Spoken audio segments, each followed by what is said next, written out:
Hello, yeah, we've come to join the Ukrainian army or whatever they're called. Oh, okay. What are they called, Please, Tom? please wait, just a moment. The Foreign Legion, yeah? Okay, just Thank a you. moment, please wait. Yeah. Me and What nationality are you? British. And what's made you want to come here? They look like they need help. We're young, strong, fit men. We can help, so why not? Do you have any military expertise? Absolutely none at all, no. Email, letter for this address. I just wanted to share the story of Leon Dawson. This particular man volunteered to join Ukraine's military fight against Russia, who stated that he was turned down after being told he would be a liability. I just watched this interview that he did. I'm going to play the video for you guys. This is live from Ukraine. On my flights, so you decided that you wanted to go and help in Syria, are you saying that the government here tried to stop you helping in Syria? I wasn't allowed to go. I made contacts. I made connection with people that was in the know to ask me how to get there, and they told me in no uncertain terms, do not go there. You will be labelled a terrorist when you get back. You'll have problems getting back in the country. You will not be getting back in. So I decided against it, and I stayed at home. So what are you seeing? Because I know you've got to go quickly. What are you seeing over in Ukraine at the moment? Is it continuous bombing? Like, what's it saying out there?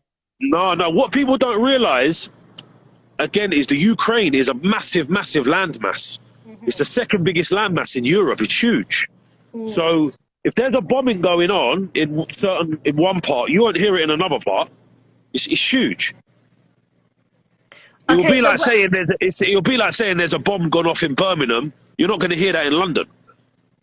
Okay. Is it getting worse? Do you feel that the situation is getting worse? How Yeah. around you in Ukraine? No, it's getting worse. It's getting worse, and there's a lot of. I don't want to get too political, and I don't want to sort of throw out accusations, but there's a lot of craziness going on. Like at the borders, we've been pulled out of the car twice by the police because there's a lot of gangs operating that are taking women for trafficking, because obviously the women that are coming over are vulnerable. They got nowhere to go. They got no money. They got no links, no nothing. So they're coming over with their women and the children, and certain people are posing as help, and they're taking them. So there's a lot going on. There's a lot more political than people sort of realise.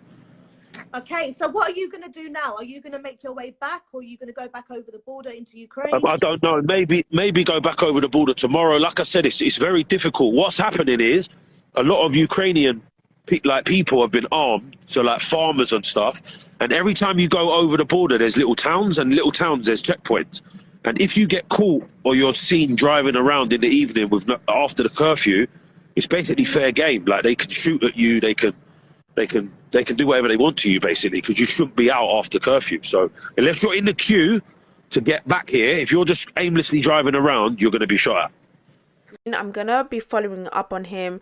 I feel like the war between Russia and Ukraine, I've been a lot more engaged with personal experiences rather than what the mainstream media is putting out. If you guys don't know, there's even been a lot of videos from other wars that's people are using to state this is what's currently happening in Ukraine. So we have to be really, really careful when speaking out or what we are taking in or what we are believing. But personally, for me, I felt that following stories of people who actually are or who have been trying to get out of the war, people like Corinne Sky. Now, Leon told Sky News that he was willing to lose his life defending Ukraine when he visited the country's embassy in London to sign up to its Foreign Legion of fighters. However, his request was rejected by Ukrainian officials because he has no military experience. Leon is not the only one, by the way, of volunteers who want to go and fight. Okay, but this is one that has caught many of the media's attention. Leon traveled to the Polish border in a van filled with aid, and he says that he would still be willing to take up arms if required. If they need me to fight, then obviously that's something I'm willing to do. This is what he told Sky News. He says, "What I am not going to do is go there and get myself trapped. I don't speak the language. I don't have any of the currency. I don't have anyone to help.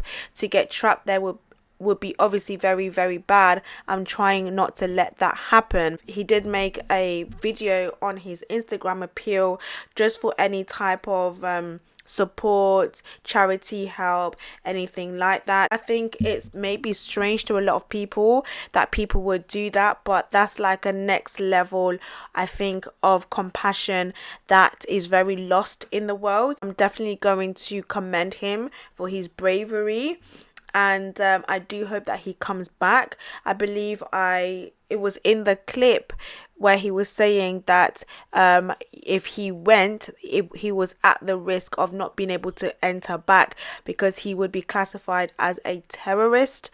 So he has taken a lot of risks for this.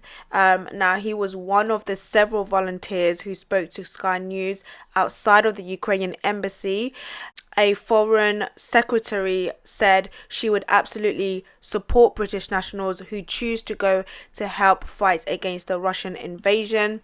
He stated that the Ukrainian official told him, "We don't have the resources to train you. We don't have the time to train you either." He told Sky News, "I'm not a stupid person. I understand war is way more than just people shooting. To be fair, I don't think I would be much help shooting. I haven't used a gun before. I don't know the language. I don't know the tactics. I would be better to put work doing something else." Now, a lot of people are in two minds about this because people are saying like he's doing this for clout. Like, I don't even know why this word is even being used like in this context. What does it benefit him to put his life at risk for clout? Like, I think to me that is ridiculous, but if that's what people want to say, then so be it. Now, he is completely self-funded out in Ukraine. He does have a successful gym business. He says yes, he would go to any country to assist if he is unbothered about some racists out there. Racists are everywhere. If he sees a woman and children in need, he's there. He says he's not on either side, Ukraine or Russia. He's there to help civilians. Yeah, so I'm going to keep you guys updated on that. I'm going to be following his story and, you know, what is going on.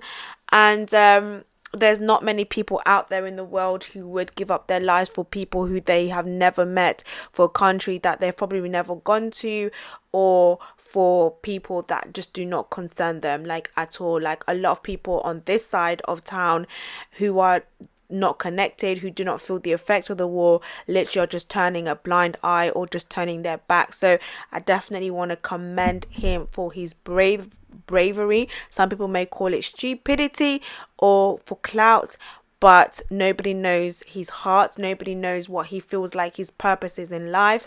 And I think the greatest way to die is by fulfilling your purpose. There's so many people in the grave who literally died existing, who didn't even live a purposeful life. So thank you for tuning in. Let me know your thoughts in the comment section, and I'll speak to you guys in my next video.